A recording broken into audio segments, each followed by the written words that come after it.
বিসমিল্লাহির রহমানির রহিম। ষষ্ঠ শ্রেণীর ষান্মাসিক মূল্যায়ন পরীক্ষা 2024। আজকে আমরা বিজ্ঞান বিষয় নিয়ে প্রশ্নপত্র ও সমাধান অর্থাৎ আগামী 13/7/2024 তারিখে যে পরীক্ষাটা রয়েছে সেই পরীক্ষার বিষয় নিয়ে আজকে আলোচনা করব। আজকে যে প্রশ্নপত্র রয়েছে ও তার সমাধানও এর সাথে আছে।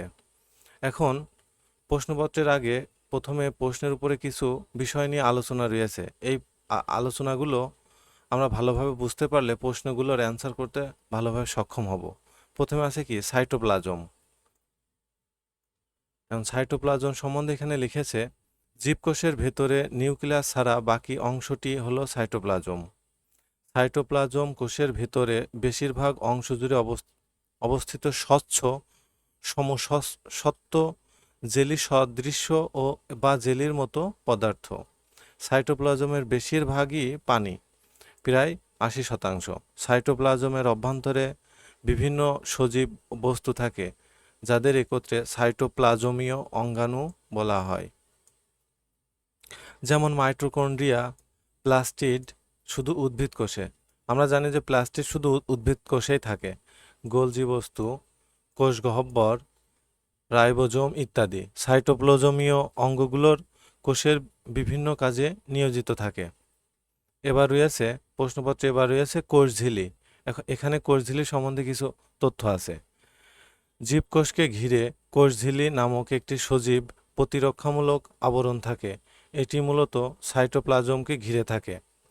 এটি লিপিড ও প্রোটিন দিয়ে তৈরি নমনীয় আবরণ, যা কোষের ভেতর ও বাইরে বিভিন্ন পদার্থের চলাচল নিয়ন্ত্রণ করে। উদ্ভিদ কোষের ক্ষেত্রে কোষঝিল্লি বাইরে নির্জীব একটি আবরণ থাকে, যাকে বলা হয় কোষ প্রাচীর। কোষ প্রাচীর উদ্ভিদকে আবৃত আকৃতি প্রদান করে। আবার উদ্ভিদের ক্ষেত্রে দেখা যায় উদ্ভিদ কোষে কোষগহ্বর নামক একটি ফাঁকা জায়গা থাকে, যেখানে পানি, বজ্র ও খাদ্য সঞ্চিত থাকে। এটি উদ্ভিদকে এর আকৃতি বজায় রেখে সোজা দণ্ডায়মান থাকতে সাহায্য করে। কোষগহ্বরে পানি শূন্যতা হলে উদ্ভিদ নেতিয়ে পড়ে। এজন্যই বিভিন্ন গাছকে পানি না পেলে নেতিয়ে পড়তে দেখা যায়। সালোক সংশ্লেষণ। আমরা জানি যে উদ্ভিদের সালোক সংশ্লেষণ খুব প্রয়োজন। তাহলে এখানে উদ্ভিদের সালোক সংশ্লেষণের বিষয়ে কিছু তথ্য আছে, যেটা আমরা দেখি। যে প্রক্রিয়ায় সবুজ উদ্ভিদ সূর্যের আলোর উপস্থিতিতে কার্বন ডাইঅক্সাইড ও পানি ব্যবহার করে শর্করা জাতীয় খাদ্য তৈরি করে এবং অক্সিজেন ত্যাগ করে, তাকে সালোক সংশ্লেষণ বা ফটোসিনথেসিস প্রক্রিয়া বলে। উদ্ভিদের যেসব অঙ্গে ক্লোরোফিল থাকে, অর্থাৎ যেসব অঙ্গে আমরা জানি যে যেসব অঙ্গে ক্লোরোফিল থাকে তারা রঙিন হয়, সেসব অঙ্গে সালোক সংশ্লেষণ ঘটে। যেমন সবুজ পাতা, কচি সবুজ ডগা, ফুলের সবুজ বৃত্তি ও বিন্ত, ফলের সবুজ ত্বক ইত্যাদি। তবে পাতার সবচেয়ে বেশি সালোক সংশ্লেষণ ঘটে হচ্ছে পাতায় বেশি। এবার আছে নিউক্লিয়াস, তারপরে রয়েছে একক কাজ, তারপরে রয়েছে দলগত কাজ। এখন নিউক্লিয়াসের মধ্যে কি কি আছে? নিউক্লিয়াস সাধারণত গোলাকার বা ডিম্বাকার হয় এবং কোষের কেন্দ্রের কাছাকাছি অবস্থান করে। নিউক্লিয়াস একটি কোষের সব কাজ নিয়ন্ত্রণ করে। নিউক্লিয়াসের ডিএনএ থাকে, যেখানে কোষের যাবতীয় কাজের তথ্য সংরক্ষিত থাকে। আমাদের মস্তিষ্ক যেমন সব তথ্য থাকে এবং মস্তিষ্ক দিয়ে আমরা আমাদের পুরো শরীরকে নিয়ন্ত্রণ করতে পারি, ঠিক তেমনি নিউক্লিয়াস সব কার্যক্রম ও তথ্যের কেন্দ্র। নিউক্লিয়াসের নিজস্ব আবরণ থাকে, যাকে বলা হয় নিউক্লিয়ার মেমব্রন। নিউক্লিয়ার মেমব্রন নিউক্লিয়াসকে কোষের সাইটোপ্লাজম থেকে আলাদা রাখে। এবার হচ্ছে একক কাজ হিসাবে প্রশ্নপত্রে একক কাজ হিসাবে যে প্রশ্নগুলো রয়েছে সেগুলোর প্রশ্নের উত্তর এগুলো নিজেদের করতে হবে। অর্থাৎ প্রশ্ন ১, কাঠের প্রধান উপাদান কি? উত্তর, কাঠের প্রধান উপাদান হলো সেলুলোজ। প্রশ্ন ২, কোষ গহ্বর কি? কোষ গহ্বর হলো কোষে বিদ্যমান এক ধরনের ফাঁকা জায়গা, যেখানে পানি, বজ্র ও খাদ্য সঞ্চিত থাকে। প্রশ্ন 3, পৃথিবীর সব জীবকে কি কি ভাগে ভাগ করা যায়? উত্তর, পৃথিবীতে যত জীব আছে তাদেরকে 3 ভাগে ভাগ করা যায়, যথা উদ্ভিদ, প্রাণী ও অণুজীব। প্রশ্ন 4, উদ্ভিদ কোথা থেকে শক্তি সঞ্চয় করে? উত্তর, উদ্ভিদ সূর্যের আলো থেকে শক্তি সঞ্চয় করে। প্রশ্ন 5, প্রাণীরা কোথা থেকে শক্তি সংগ্রহ করে? প্রাণীরা উদ্ভিদ ও অন্যান্য জীব থেকে শক্তি সংগ্রহ করে। কোন শতাব্দীতে অণুবীক্ষণ যন্ত্র আবিষ্কৃত হয়? উত্তর, ষোড়শ শতাব্দীতে। মানুষের দেহে সাধারণত কি পরিমাণ কোষ থাকে? উত্তর, মানুষের দেহে প্রায় 37 ট্রিলিয়ন অর্থাৎ 37 লাখ কোটি কোষ থাকে। আমাদের দেহের প্রথম কোষটির নাম কি? আমাদের দেহের আদি ভ্রূণ কোষ বা জাইগোট। 9 নম্বর হচ্ছে, জীবের দেহে কোন প্রক্রিয়ায় কোষের সংখ্যা বৃদ্ধি পায়? উত্তর, কোষ বিভাজন প্রক্রিয়ায় জীবদেহের সংখ্যা বৃদ্ধি পায়। প্রশ্ন 10, কে প্রথম জীবের নামকরণ ও শ্রেণীকরণের পদ্ধতি তৈরি করেন? সুইডিশ উদ্ভিদবিদ ক্যারোলাস লিনিয়াস। জীবকে কিসের ভিত্তিতে শ্রেণীবিভাগ করা হয়? উত্তর, জীবকে এদের সাধারণ বৈশিষ্ট্যের ভিত্তিতে শ্রেণীবিভাগ করা হয়। 12 নম্বর প্রশ্ন, শ্রেণীবিন্যাসের সবচেয়ে ক্ষুদ্রতম একক কি? উত্তর, প্রজাতি। 13 নম্বর প্রশ্ন, সব প্রাণী কোন রাজ্যের অন্তর্ভুক্ত? উত্তর, সব প্রাণী অ্যানিমেলিয়া রাজ্যের অন্তর্ভুক্ত। 14 নম্বর প্রশ্নে, কোনটি কোষের মস্তিষ্ক হিসাবে কাজ করে? উত্তর, নিউক্লিয়াস কোষের মস্তিষ্ক হিসাবে কাজ করে। প্রশ্ন 15 নম্বর প্রশ্নটি আছে, সাইটোপ্লাজম কি? উত্তর, উদ্ভিদ কোষের ভিতরে নিউক্লিয়াস ছাড়া বাকি অংশটি হলো সাইটোপ্লাজম। দলগত কাজ। দলগত কাজের মধ্যে রয়েছে, ভোরে আকাশের রং যেমন থাকে দুপুরেও কি তাই, আবার সন্ধ্যার আকাশে ধরো না কেন, মানে সন্ধ্যার আকাশে এমন থাকে না কেন? দিনের আকাশ যেমন সকাল ও দুপুর বিকেল এত রং পাল্টায়, রাতের আকাশও তাই। উত্তর, উদ্দীপক এবং আকাশ নামক প্রবন্ধে আকাশের রহস্যময়তা ফুটে উঠেছে। এই রহস্যময়তার পিছনে অনেক কারণ আছে। আকাশের রং সবসময় একরকম থাকে না, কখনো রং কালো, কখনো সাদা, কখনো লাল, আবার কখনো নীল। পৃথিবীর উপরের বায়ুমণ্ডলগুলোর জন্য আকাশের রং হুবহু একরকম থাকে না।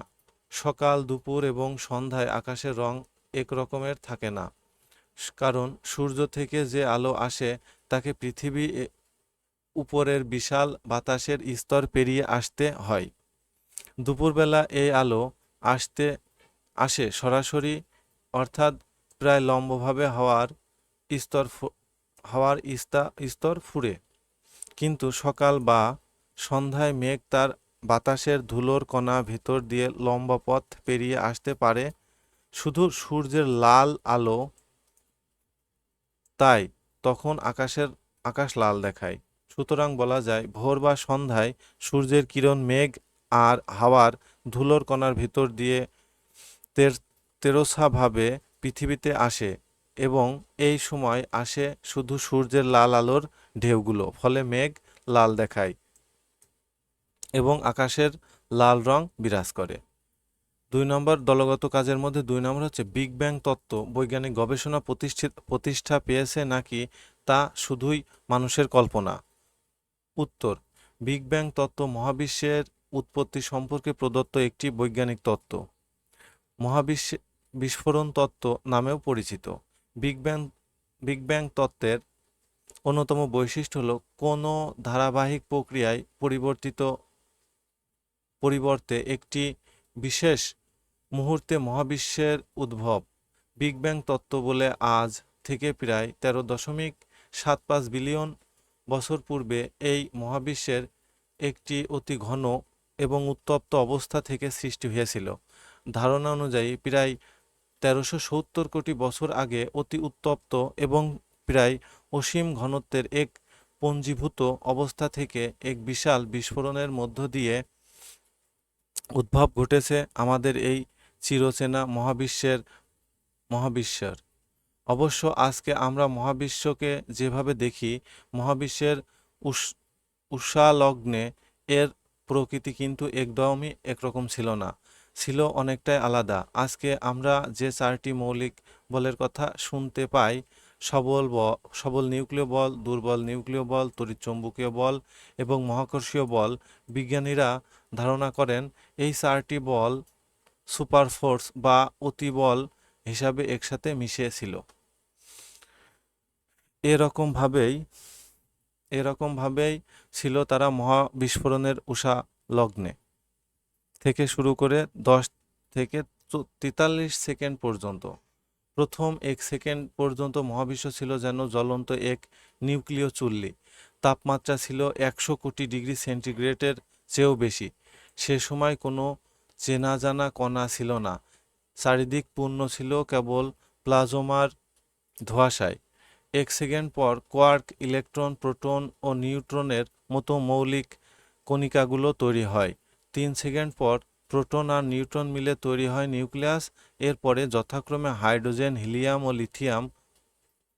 কিন্তু মহাবিশ্বের উদ্ভবের প্রায় কয়েক লক্ষ বছর পর্যন্ত আমরা যাকে জড় পদার্থ বা ম্যাটার বলি সেরকম কিছুই তৈরি হয়নি। তখন আসলে রঞ্জন রশ্মি আর বেতার তরঙ্গের মতো লম্বা দৈর্ঘ্যের অতি তেজি রশ্মিগুলোই বরং পদার্থের উপর রাজত্ব করেছিল। প্রায় 4 লক্ষ বছর পর তাপমাত্রা খানিকটা কমে 3000 ডিগ্রি কেলভিনে নেমে আসার পর কেবল প্লাজমা থেকে স্থায়ী অণু গঠিত হবার মতো পরিবেশ তৈরি হতে পেরেছে। এ সময় মহাবিশ্বের কুয়াশার চাদর ধীরে ধীরে সরে গিয়ে ক্রমশই স্বচ্ছ হয়ে আসে। পথ তৈরি হয় ফোটন কণা চলাচলের, আর তার পরই কেবল তেজস্ক্রিয় রশ্মিসমূহের উপর জড় পদার্থের আধিপত্য শুরু হয়েছে। এরপর আরও প্রায় 100 কোটি বছর লেগেছে গ্যালাক্সি জাতীয় কিছু তৈরি হতে। আর আমাদের যে গ্যালাক্সি, যাকে আমরা আকাশগঙ্গা নামে ডাকি, সেখানে সূর্যের সৃষ্টি হয়েছে আজ থেকে প্রায় 500 কোটি বছর আগে। আর সূর্যের চারপাশে ভিন্ন মহাবিশ্ব সংক্রান্ত যে কোনো বিজ্ঞানের বই খুললেই আমরা দেখি সেটা অবধারিতভাবে শুরু হয় বিগ ব্যাং বা মহাবিস্ফোরণের দিয়ে। সেই যে 1929 সালে এডউইন হাবাল তার বিখ্যাত টেলিস্কোপের সাহায্যে আকাশের গ্যালাক্সিগুলোর দিকে তাকিয়ে বুঝতে পেরেছিলেন গ্যালাক্সিগুলো একে অপর থেকে দূরে সরে যাচ্ছে, তা দেখেই কিন্তু এক ধরনের ধারণা পাওয়া যায়। দূর অতীতে নিশ্চয় তারা খুব কাছাকাছি ছিল, খুব ঘন সন্নিবদ্ধ অবস্থায় গার্ডবন্দি হয়ে। আর সেই গার্ড পাকানো অবস্থা থেকেই সব কিছু চারিদিকে ছড়িয়ে পড়েছে আকস্মিক এই বিস্ফোরণের মধ্য দিয়ে। এটাই সেই বিখ্যাত বিগ ব্যাংকের ধারণা। এমন গ্যাসের চাকতি থেকে প্রায় 450 থেকে 460 কোটি বছরের মধ্যে তৈরি হয়েছিল পৃথিবী সহ অন্যান্য গ্রহ উপগ্রহগুলো। আজকে তোমাদের ষষ্ঠ শ্রেণীর যে বিজ্ঞানের যেই প্রশ্নপত্র এবং সমাধান নিয়ে আলোচনা করলাম, আশা করি আগামীকালকে পরীক্ষায় তোমরা এটার শতভাগ কমন পাবা ইনশাল্লাহ। আর আমাদের সবুজ স্টাডি কেয়ারের পক্ষ থেকে তোমাদের সকলকে জানাই অনেক অনেক শুভেচ্ছা এবং অভিনন্দন। এতক্ষণ আমাদের সাথে থাকার জন্য ধন্যবাদ। ভালো লাগলে আমাদের চ্যানেলটিকে সাবস্ক্রাইব করুন। ধন্যবাদ সবাইকে। আসসালামু আলাইকুম।